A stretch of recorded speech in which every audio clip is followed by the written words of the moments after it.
You are Locked On Patriots, your daily New England Patriots podcast. Part of the Locked On Podcast Network, your team every day.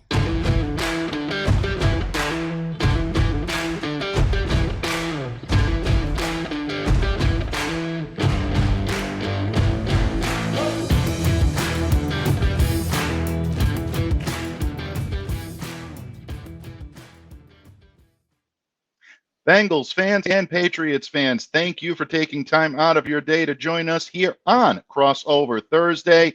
Another episode of the Crossover Thursdays here on the Locked On Podcast Network. I'm your host, Mike Debate of Locked On Patriots, joined, of course, by Jake Liscow and James Rapien of Locked On Bengals. It is always my honor, always my privilege to join these two gentlemen on the microphone. And of course, folks, remember today's episode, Crossover Thursday episodes, are always presented by our friends over at PrizePicks.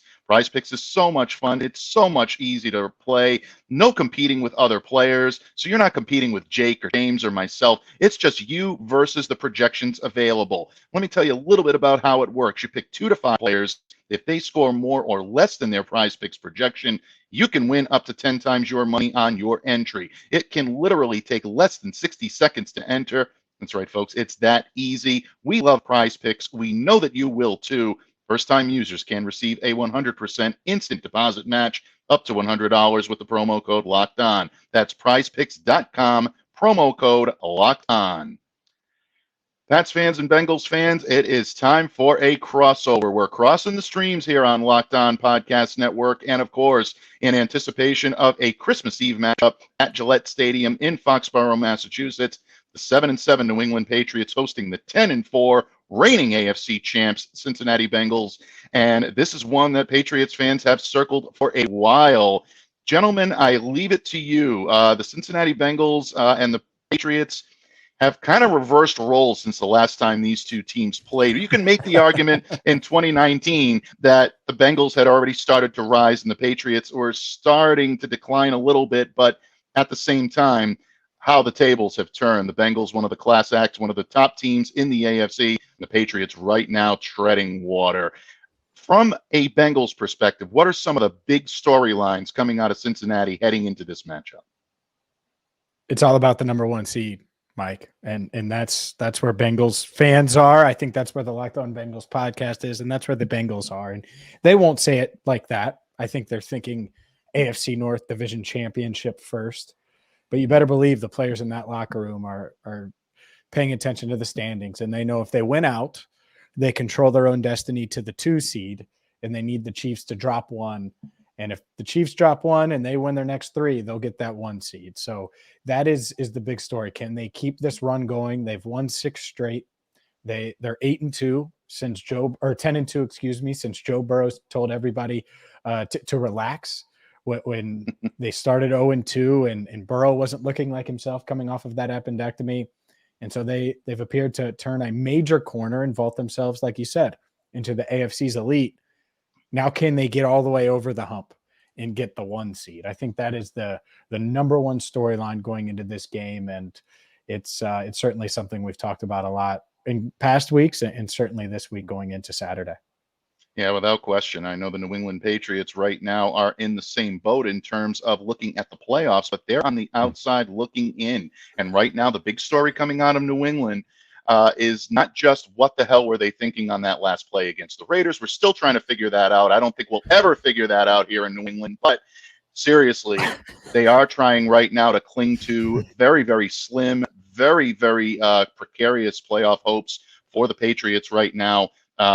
Just a bad outing in all 3 phases. The defense looked pretty solid in the second half with the exception of the final 2 drives. So if New England is to have success against right now a Bengals team that looks solid in every phase that you can imagine, they need to learn how to leverage their strengths and they need to learn how to put points on the board. It sounds weird to say that for a team competing for a playoff spot in Week 16, that they're having difficulty putting points on the board, but that's where we are here in New England. That shows you how dominant their defense has been and how they've been able to get some special teams assistance as well. But really, it's the defense that's carried this team throughout the season. And I look for that to be the case on Saturday, too, if they look to be competitive. Yeah, that's one thing that we've talked about on the Locked On Bengals podcast this week coming into the game, as we've had very sparing conversation about this game so far, but you start to look ahead, of course, a little bit early in the week. And it reminds us, James and I both, I think, of the Bengals matchup late in the season last year with the Denver Broncos, who had a defense that was great, and they still do, but they couldn't score points. And maybe it's not quite that extreme in New England. Maybe it is. You tell me. We'll talk about that, I'm sure, as the show goes on. But that's a really, really good defense for the Patriots. You go back to that game the Bengals played against the Broncos last year. They had a very conservative game plan, which essentially said, we're going to get to the double digits, and we're not worried about your offense. It would be great if we could score a little bit more, but we're going to take care of the football, and we don't have any concern that you're going to outscore us when you need to, that you can play from behind. And it wouldn't surprise me if there's a similar idea in this game. I think maybe with a loftier expectation for the offense, given the way they've played lately, but this is probably the best defense they'll have seen so far this year. And I know there's no individual, TJ Watt, Myles Garrett type edge rusher, but Josh Uche and blanking former Raven defensive end. Help me with the name. Matthew Judon. Thank you. Matthew Judon, both very good players at the edge. So some challenges there still too. And in that regard, there's a test for the Bengals in terms of a bigger defensive test than they've seen a lot this year. So it'll be interesting to see how the game plays out from a game plan perspective as both of these teams try to find their way to a win to help their playoff hopes. Yeah, without question. The New England Patriots right now, again, are having difficulty scoring points. And to answer your question, Jake, I don't necessarily know if you've exaggerated it or maybe even understated it. I think there's probably a little bit of both when it comes to the problems that the Patriots have had, but their ability to fix them. They've been on the cusp of having some success offensively when they utilize play action, when they utilize the play action pass, which is generally done where they'll pull the guard, they'll utilize the gap run concept. This is what the New England Patriots do well when they run the ball, and that opens things up in the passing game for some of the play action that you'll see. But they've done that very sparingly, extremely sparingly, and it's a little bit of a head scratcher to determine why they shy away from that so much. So that's going to be the determination, is can the New England Patriots make adjustments in order to be able to put points on the board, or at least put themselves in a position where they're getting into the red zone regularly and trying to put pressure on Cincinnati's defense. Not an easy task, but that's where the Patriots are going to have to win it. If they're going to be successful in this game overall, though, I think their key to victory is going to be utilizing points off turnovers, points off of miscues. If there's one area where the Patriots have excelled this year, it's scoring off of turnovers, especially on defense.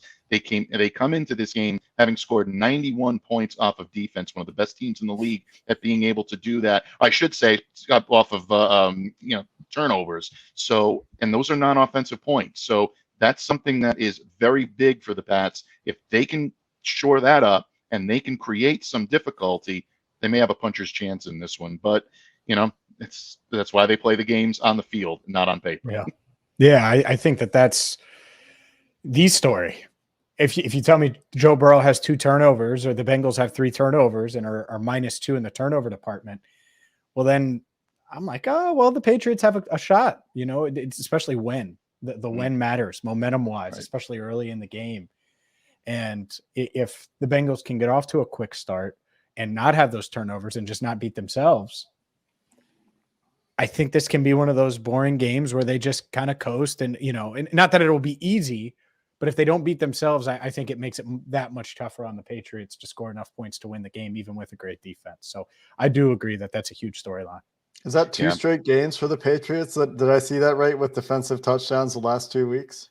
Yes, absolutely. And Kyle Duggar was the one that ended up having to, kind of spark the Patriots, and it really did. It sparked a 21-point run that was unanswered by the Las Vegas Raiders.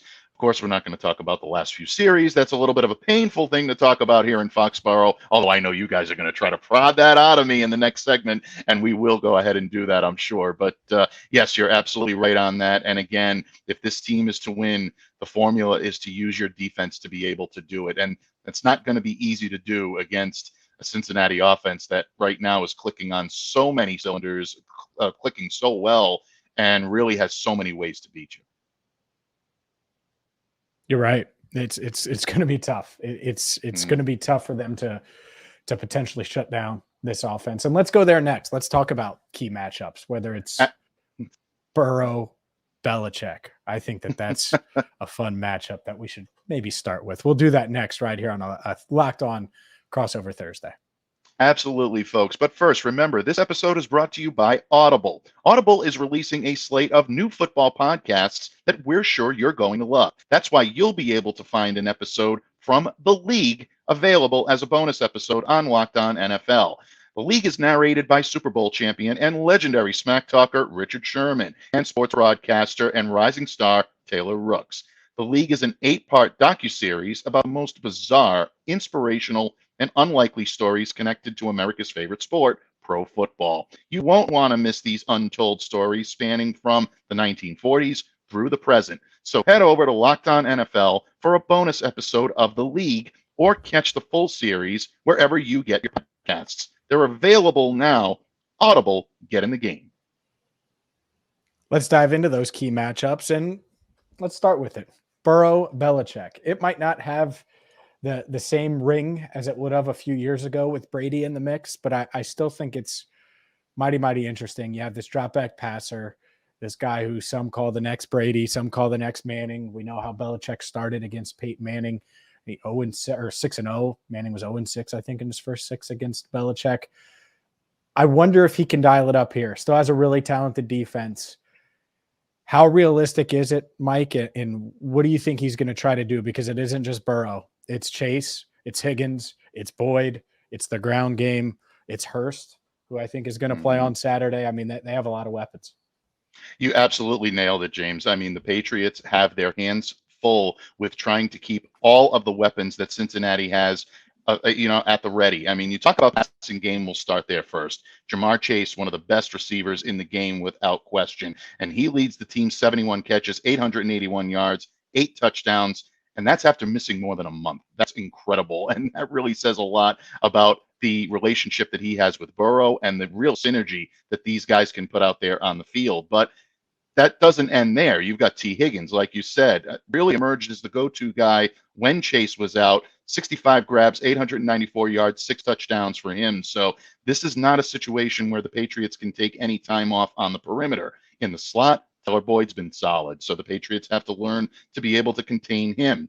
Also, you're looking at tight end Hayden Hurst, and the Patriots have typically had some difficulty defending tight ends when there's some deficiencies in the secondary. Jabril Peppers, Adrian Phillips have provided good coverage there, but if there's a breakdown like we saw against the Raiders last Sunday, a guy like Darren Waller can definitely break the end zone and get what they need to get done. So this is going to be an interesting part of the Patriots game. If Belichick is going to have any success against Joe Burrow, you have to try to attack him at his Achilles heel. And this is a very minor Achilles heel because he does it well. But Burrow has a tendency to hold the ball a little bit. If the Patriots can keep pressure on him with Uche and with Judon, that's really, I think, their only shot right now because their secondary is extremely banged up. Jalen Mills is looking like he's not going to go with a groin injury, missed the last 2 days of practice. Jack Jones has been on the shelf. He didn't play last week, and that's going to be a problem for the Patriots secondary as well. And Jonathan Jones popped up on Wednesday's injury report as well with a chest injury. That's 3 players that have slogged serious starting time for the Patriots in the secondary. It's a lot to put on the young shoulders of Marcus Jones, who's their only healthy starting option right now. So to me, I think that's the matchup of this game. Yeah, I think that the way that the Patriots corners play is going to be an interesting thing to watch as well, how the Bengals are preparing for that. We've seen with this team that really physical play, catch technique corners in particular, can kind of bait the Bengals' young wide receivers, in particular Jamar Chase, into getting them into a little bit of a fight instead of just going out there and trying to get through the contact and get into the route. We saw this a little bit with the way that last week's game against the Tampa Bay Buccaneers was officiated. And, you know, that when you get that catch technique, and Jalen Ramsey did this in the Super Bowl too, didn't always work for him. It can frustrate these guys a little bit. So it'll be interesting to see if the Patriots corners deploy any of that. and how they choose to match up with these guys. Because when it's a Belichick defense, you just have the confidence that they're going to come out with a doctored approach, right? That's going to be specific to the weaknesses or perceived weaknesses or ways that Belichick thinks that they can get after the Bengals on offense. And that trench matchup is especially interesting to me with Judon and Uche. Both of those guys, I think, could present their individual problems to La'el Collins, who has honestly been getting a little bit worse coming out of the bye. Like, he was better with a little bit of rest, and then without the rest, the pass protection has been wanting a little bit for the Bengals' first year in their system right tackle. He's been dealing with various nagging injuries this year. And my question for you about those edge guys is, do they generally play sides, or is that something where Uche is going to move around to try to find the matchup that they think is going to be best for him, and Judon's going to pick the other side or go against a matchup that'll be better for him?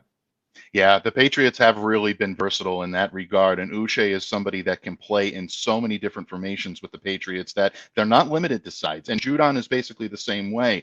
Matt is very adaptable to being able to adjust to either side, whereas Uche kind of runs off a feel. But both of these guys are versatile enough to be able to play on either side. So that's what makes them such a difficult cover, is you can't determine where they're going to align on the field at any given moment. Yeah, they do. They have their tendencies. Uche sometimes likes to go to the right a little bit more, leaving Matt Judon a little more on the left. Sometimes you get Matt Judon that wants to play on the right, and you see Uche switch over. But most of the time, these guys are fluid in motion, and it's led to a lot of success. The thing that I also want to highlight, too, is the presence of Christian Barmore back in that defensive front is taking some of the offensive double team that we didn't see guys getting early on when Barmore was out of the lineup. Lauren Dodge, Devon Godchow were taking some of that a little bit. Even Dietrich Wise was getting in there a little and getting away from being a pass rush specialist. Barmore back in the lineup now allows Wise to be freed up. So now you've got three guys that can rush the quarterback and put pressure. So again, there's a real it's going to be vital for the Patriots to try to utilize that. The question is, can they get the job done against the Cincinnati Bengals offensive line that is light years improved from the last time these two teams faced off? Let's switch gears. Let's talk a little bit about this Patriots offense versus the Bengals defense. And look, on paper, you'd say, all right, Bengals offense, Patriots defense, that's a pretty interesting matchup. It could be pretty close. Flip it. This Bengals defense is playing really well. We know the Patriots offense has its issues, but they can run the ball, Mike. Yes. And I think that the Bengals, they have been better against the run, but if you told me the one thing that the Bengals have to stop, it is this ground game. So I think that that's the matchup to talk about. Of course, we could talk about Mac Jones and receivers versus the Bengals secondary, all of those things, but you need to stop the Patriots rushing attack first and foremost. Yeah, without question. You're absolutely right. And the running game right now for the Patriots is exactly how they're sparking that offense. Ramondre Stevenson, save for the beginning of that lunatic lateral that happened at the end of the game, taking that aside, he had a masterful game, 172 yards on the ground. He had the go-ahead 34-yard touchdown that really should have been a game winner if the Patriots had held ground and were able to hold the lead. That's where the Patriots are going to have to try to attack. But Cincinnati, again, like you said, a much improved run defense, 109.6 yards, according to my notes, per game on the ground. 8th in the league is what they're allowing, 4.2 yards per carry. So between DJ Reader and BJ Hill, those guys are space eaters, and that's something that could cause problems for Ramondre Stevenson if he's trying to break out. They may need to utilize him a little more out of the backfield with short screens to try to get Ramondre in open space and get the chance to get some yards after the catch. Running straight forward, maybe a little bit of a problem on this team. So if that's the case, then you got to put the ball into the hands of Mac Jones. And that has not been a consistent thing for the New England Patriots this season. He's had moments where he's looked good. I mean, he had a great game against the Minnesota Vikings on Thanksgiving, well over 300 yards passing, was hitting his targets, looked like someone that was comfortable and finding his rhythm. And since that time, he hasn't looked comfortable. He hasn't looked like he's in his rhythm. And really, one of his worst statistical games of his career he's coming off of against the Raiders. So it's going to be a tale of two Macs, which is going to show up on Christmas Eve at Foxborough. And I think one thing that, again, you can take away from the Bengals' most recent game against the Buccaneers is the Bucs breakout play action for the heaviest usage that they've probably gone all year in the first half. They get away from it in the second half. Dan Orlovsky tweeting out the stat today, 22 out of the 23 under center snaps for the Patriots last week were running plays. So is that a tendency that this offense is willing to break and try to catch the Bengals playing the run and playing that tendency? This was an issue the Bengals had earlier this year before they married up their running game and the passing game and went to be a much more heavy shotgun team, almost exclusively a shotgun team as the season has gone on and they developed the offense. But we'll see how the game plays out this weekend, of course, and we've got predictions to get to as well. So we'll wrap up the show there in a minute. But first, a word from BetOnline. BetOnline is your number one source for all things sports betting info, stats, news, analysis. You can get the latest odds and trends for every professional and amateur league out there. So maybe you, if you're a Patriots fan, you want to wager on the Patriots to not only win Saturday, but make the playoffs.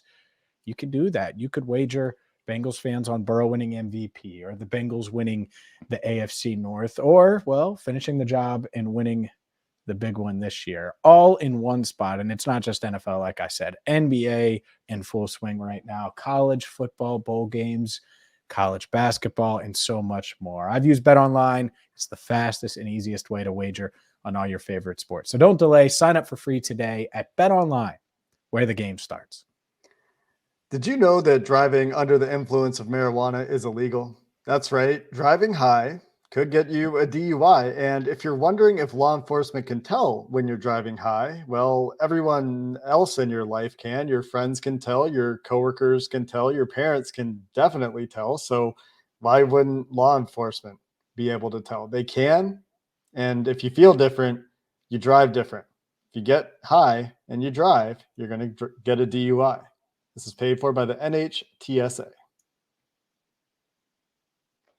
Patriots fans and Bengals fans, it has been a blast joining Jake and James here from Locked On Bengals on the pod on Crossover Thursday. We've crossed the streams up and down every which way. That's going to lead to Route 1 in Foxborough, Massachusetts on Saturday afternoon, a Christmas Eve matchup between the Cincinnati Bengals and the New England Patriots. 1 p.m. Eastern kickoff from Gillette Stadium. Gentlemen, we've arrived at that time. The Cincinnati Bengals, obviously 10-4, well on their way to getting into the playoffs. As you said earlier, James, it's all about trying to lock up that 1 seed. For the New England Patriots, it's 7-7 on the outside looking in. It's about 3 very difficult matchups they have coming up, and this Christmas Eve matchup, maybe the toughest of the 3 for the Patriots because of the uncertainty, the unfamiliarity with the team. And just the way these two teams match up, it's a nightmarish type of matchup for New England, especially with banged up secondary members. So being that the Patriots are going to be at home, I leave it to you, gentlemen, to talk first. Which do you believe will happen? Are the Bengals going to hold court and show the New England Patriots that it's been a while since they've been a dominant team in the National Football League, at least in the AFC? Or can the Patriots pull the upset? Your game predictions for this Saturday. They can. They certainly can. And my first thing, this is going to be a tough game. This is going to be a really hard game for the Bengals. And yet I think that they're mature enough, disciplined enough, and a smart enough team to where they're not going to go on the road and beat themselves. And for years and years and years, that's how the Patriots have won. Now, you know, you could say all these negative things about them, and all, they're still 7-7.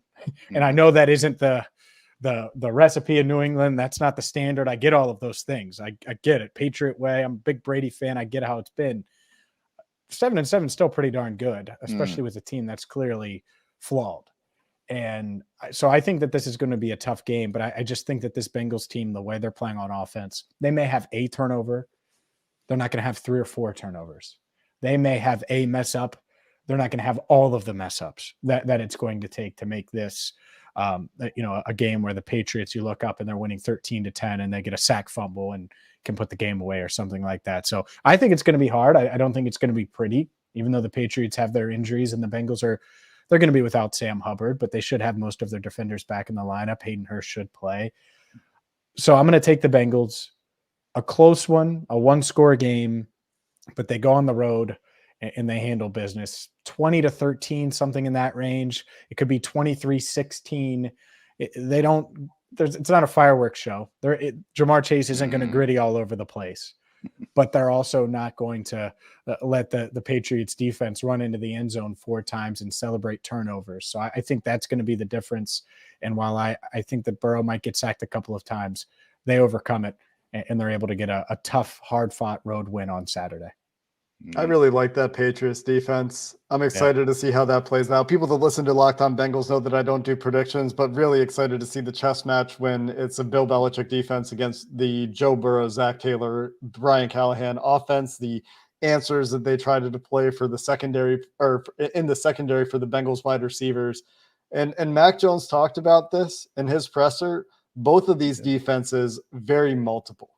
And he's talked about, I have a lot to prepare for because the Bengals do a lot of things, but our defense is right up there too. They're similar in that way. And Joe Burrow's had the same experience on the other side. They're both used to playing against these relatively versatile, scheme diverse defenses in practices, going back to training camp especially. And so the Bengals have been a team that's had to adapt a lot this year. And even within games, we've seen often they'll have these halves like they had against Tampa, and then they'll come out in the second half or toward the end of the second quarter, and they'll adjust things and kind of tilt the matchups more toward their favor. We've seen that against the Saints. We saw that against the Buccaneers last week in terms of their ability to make changes in the game. So those are always fun things for me to watch. And I know that's not a prediction, but that's something that I'm very excited for, especially when the Bengals have the ball on offense this week.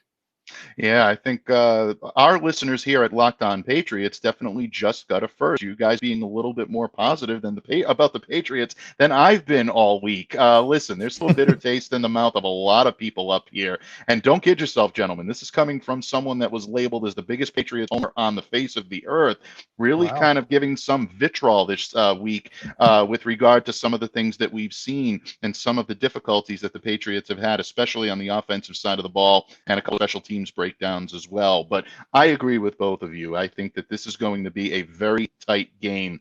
The Patriots are playing for a lot of pride, and Bill Belichick prides his team on going out and giving your best effort each and every night. Sometimes it works, sometimes it doesn't, but they're getting that team motivated, and the team is speaking in a manner that leads me to believe that they're taking this matchup extremely seriously, and they're going to put their best foot forward.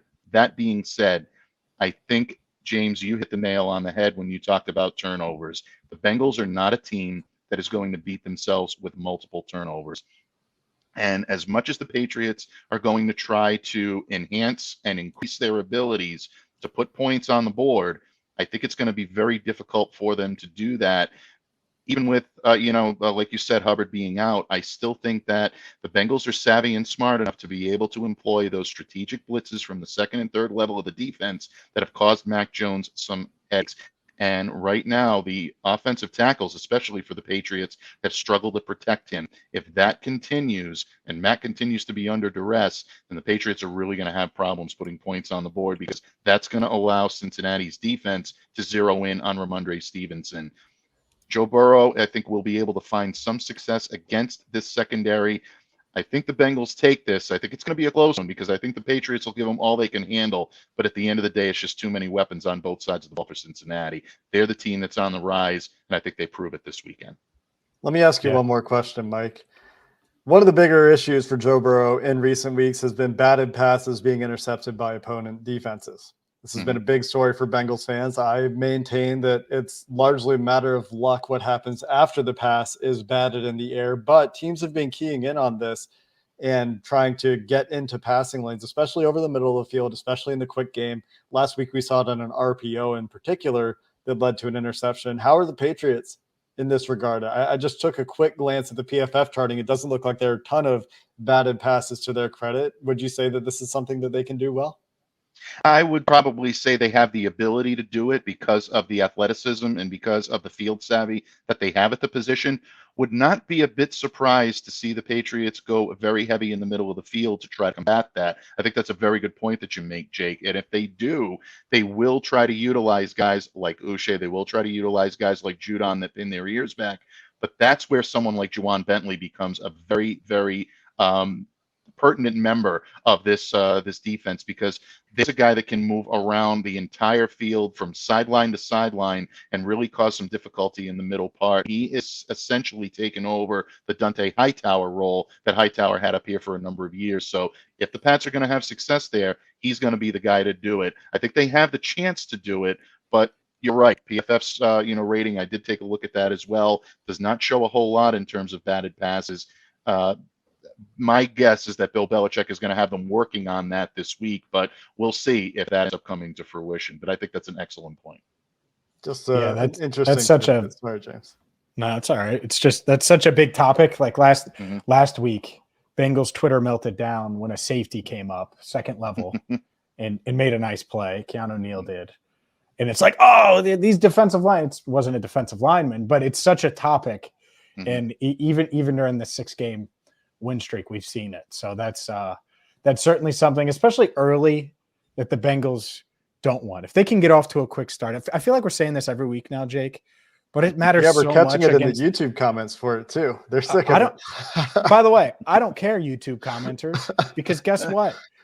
Hey, Mike, if the Bengals get out to a 17-0 lead, are the Patriots offense, is that capable? Are they capable of rallying? The way they're currently constituted, no, they're not. And it pains me to say this. I mean, if they get down very early like that, then yeah, this Patriots offense is just not built from behind. It isn't. And I don't think they'll do that, by the way. I don't think that's how the game's going to play out. But there's a reason.